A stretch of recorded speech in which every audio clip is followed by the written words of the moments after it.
நடிகர் சூர்யா நடிப்பில் கார்த்திக் சுப்புராஜ் இயக்கத்தில் உருவாகி வரும் படம் ரெட்ரோ. இப்படத்தின் டைட்டில் டீசர் கடந்த டிசம்பரில் வெளியாகி மிகுந்த வரவேற்பை அள்ளியது.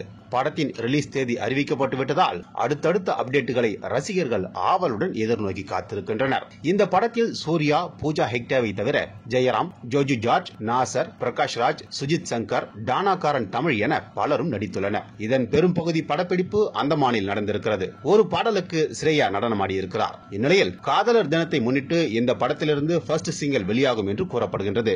ரெட்ரோவை முடித்துக் கொடுத்துவிட்டு இப்போது ஆர்ஜே பாலாஜியின் இயக்கத்தில் மும்முரமாக இருக்கிறார் சூர்யா. கோவை மற்றும் சென்னையில் இதன் படப்பிடிப்பு நடந்து முடிந்தது. அதிலும் கோவையில் 7 வாரங்கள் தொடர்ந்து படப்பிடிப்பு நடந்திருக்கிறது. இப்போது கடந்த 31ஆம் தேதியிலிருந்து மீண்டும் சென்னையில் படப்பிடிப்பு நடந்து வருகின்றது. மார்ச் மாதத்தோடு இதன் படப்பிடிப்பு நிறைவடையும் என்கின்றனர். எப்போதும் ஒரு படத்தை முடித்துக் கொடுத்துவிட்டு அடுத்த படத்திற்கு வருவதுதான் சூர்யாவின் பாணி. அதன்படி சூர்யா 45ஐ முடித்துவிட்டு வாடிவாசல் படத்தை ஆரம்பிக்கிறார் சூர்யா.